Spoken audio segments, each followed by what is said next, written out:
Welcome back, and a special treat.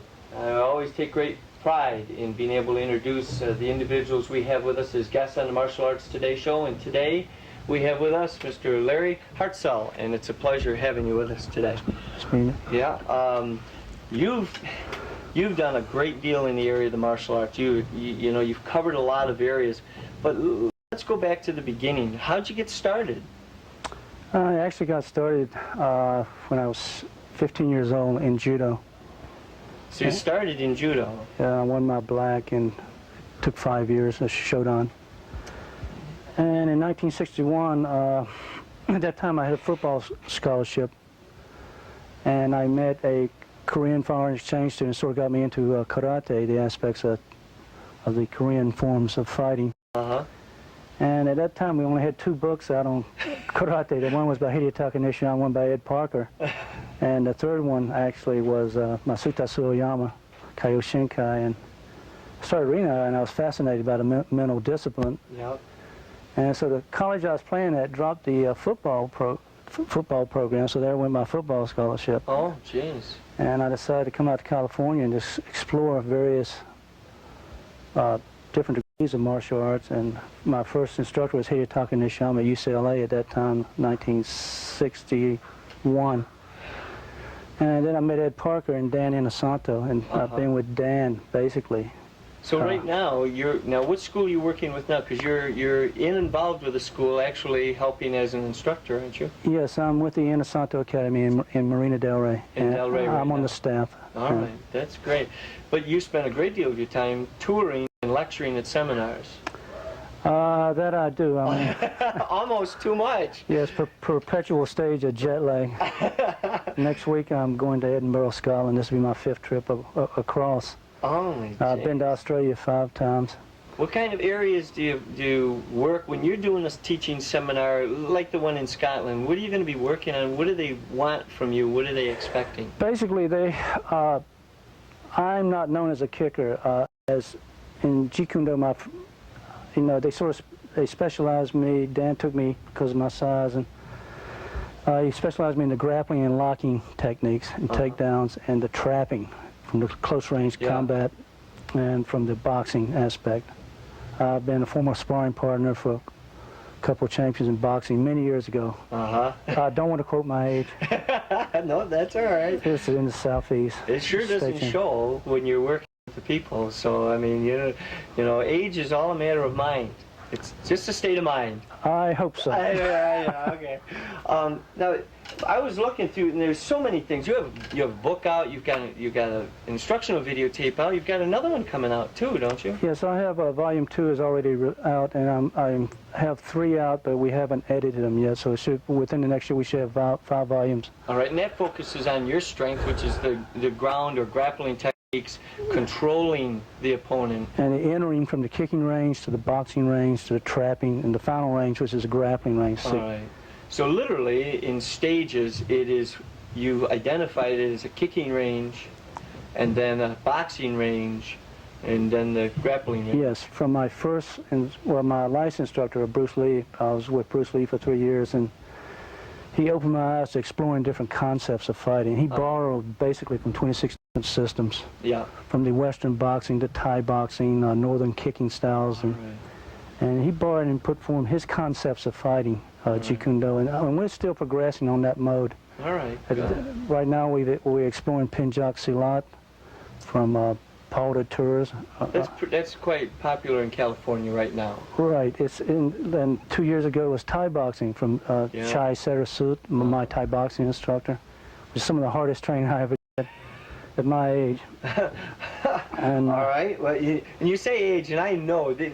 Folks, you got to know he's quick as lightning. Yeah, his age. You know that when we do that, my students say to me sometimes, the black belts under me, I say, geez, over the years I'm getting a little slower. 20 some odd years, getting a little, and they smile like, yeah, you trying to draw us in or what? Well, I didn't mean I was that old. I'm only 29. Yeah. I like it. That's right. 29. I was looking at some of the things here, and there's a sharp picture here, autographed, of Mr. T. You were his bodyguard. I was one of many, I think. one of the 4 that worked with him Yeah. when the latter stages of the A-Team series, the last 6 months. Oh.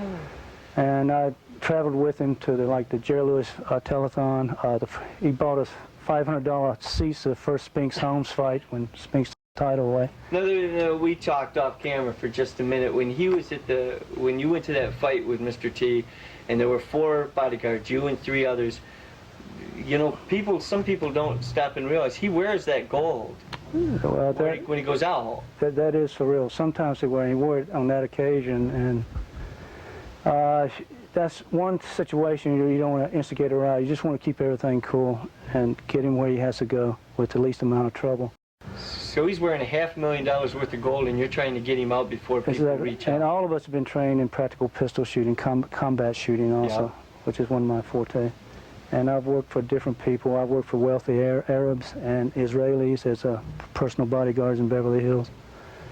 And the pay is good, but I'm glad my seminars have picked up, and a lot of different things coming around where. Why? Now, being a bodyguard gets you to use your skills for an individual. Why are the seminars more rewarding to you? Because I enjoy giving as I can point out what goes around comes around, and what's come around to me, I like to give it. All right. Yeah. And I enjoy the travel aspect, except on DC-10s on occasion. So. Especially more and more now. Yeah.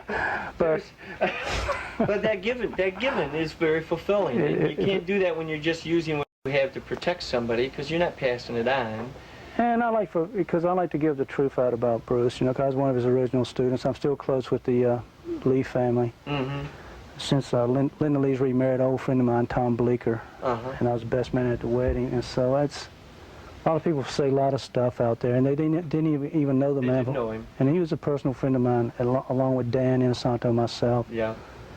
And about 16 others at the college gym at that time. Well, it falls into the old realm, though, that when you're at the top, which he was. Yeah. It's easy for people to take shots at you, and when you're gone, it's even easier. It's a pleasure to have you speak very well of him and point out his strengths, that he was good, and that's important. Matter of fact, in the United States now, some stylists study under their master, and then they break away, which never used to be the thing. And they say they know a better way, rather than giving credit to what they've earned and saying that they're adding to it or they're growing with that. They seem to think it's important to be self-sufficient rather than build. Well, what I do in my concepts of that, I encourage my students to go out and seek out other people. Yeah. I really do. I say, go see what they have, If you want to study with them, that's fine. But at the same time, they have enough respect for you to constantly credit you with what they've given. Exactly. That's one thing people should do more and more in the martial art. Give credit. Like in my seminars, if I saw something like from Gene LaBelle, I give him credit. Yes. Or from Tim Gannigan, an old Irish wrestler. He taught me some holds a long time ago. And I always try to give credit where credit's due. Yeah. Even from my from my Kempo karate days, I give Ed Parker. I learned this from Kempo. From over my years of very. Well, there's some pictures of you in here with some. When I was going through some stuff with some football players. What's this all about? Well, they hired Coach Bob Ward, the conditioning coach of the Dallas Cowboys, brought in Dan Inosanto, myself. And at one time had Jerry Batik, and we went into eye-hand coordination up on the line, how to break holes with the quick trapping. Yeah. And worked mostly with the defensive line. One of the best guys I ever worked with was Randy White. White, yeah. And he used to tell us that you guys keep me in the league a little bit longer. And we also try visual awareness drills, so like if you move to develop twitch, to get that little extra speed off the line. That edge as it takes on. Now, with being a bodyguard for many people and working in the seminars, working football players, etc., working in the karate school with young people, kids, boys and girls, out of all the things that you've done, it seems like you've covered so many bases. Are you looking forward to something else? Is there another goal in the future? Is there something else that you're hoping to do? Well, in the future, I hope to, I suppose, get into some movie work, and eventually have somewhere in Southern California, a school of my own, a combination. I'm into the physical end of the weightlifting, and have a combination, weightlifting, Jeet Kune Do school, where they could come to me rather than me going to them. Yes. So it's sort of like a college. Yes. And have different aspects of the martial arts, the jiu-jitsu, judo, different arts there, so they could pick what they want. That's what we're doing at the Marina School. We have one guy comes in once a week, teaches jiu-jitsu. We have Thai boxing once a month. Bring up different instructors from different arts. Yeah. That is like a college with different programs. Right, because we want them to explore all aspects of martial arts. Every martial art has something good to offer. Yes. That's why I hate there's not more harmony between the different systems. There's something good there for everyone. For everyone. That's beautiful. Now, and I normally close with this because I like to give the people that have taken the time to come and talk with us and share some of their life with us. Oh, before I forget, are you married? No. No. Just, all right, for the young ladies out there, for the women, no, he's still single. So when you see him, he's still single. Now you're a target. Well, I've been married before, but I guess I run a pretty tough boot camp with the martial arts and the travel. Okay, all right, well. So they have to be interested in what I'm interested in. They really, yes. And vice versa, Yes, yes. It's a partnership. It's not 50-50. It's 75%, 75%. There's a real overlap for a team situation. I think, especially for martial artists who are really involved, there's a real overlap with their marriage partner. If my wife wasn't deeply involved in it, teaching classes twice a week herself in regards to everything else she does, yeah, I think there'd be a gap. Yeah. Exactly. That support's needed. All right, well, covered that and made you a target for the young women of the world. Yeah, as I embarrass him. For the young ladies and gentlemen, for the boys and girls, and we have so many that watch the show, and they grow every season. We have more and more. Is there something that you'd like to share with them? Yes, well, I'll quote something my Sifu, Bruce, told me, having no limitation as limitation, and to be truthful to yourself, no two individuals think the same or move the same or built the same. So you should try to find a martial art that works for you. All right. And explore. All right. Don't be taken in by one system. Explore before you choose one. Yeah. Go in and watch a class. Exactly. I say that like there are still some schools that won't let you watch a class till you sign a contract, but you should watch a class. Exactly. All right. I agree, and I think that's a very good policy. I'd like to thank you very much for spending time with us on the Martial Arts Today show. Relax. I'm going to chat with you before you get out of here. Now, Mr. Hartzell has done teaching seminars all over the world. We have some footage from one of his teaching seminars. Here, Larry Hartzell showing some of those boxing skills combined with the martial arts skills. Working with the students, the participants of this teaching seminar, he showed, just as he spoke with us, his love of sharing the knowledge with other people. There, an individual, some may recognize that's Vicki Donovan of the Bailey's Karate School, working out in this teaching seminar by Larry Hartzell. Throughout the room, there was an energy. He kept a pattern and a pace, not only for the body, but in training the mind. It was truly a pleasure. We're going to watch a little of this, and then we're going to go to a short commercial break, and then we're going to be back with more on Martial Arts Today. Shoulder stop. Trap here. Right there, trap the arm, this sandwiches the head, then you do the sector here, so you sector the foot, and then motion. So just make it real simple, 1, 2, 3, alright? How are we doing? So again, you hit here, you trap here, and then kick. Here.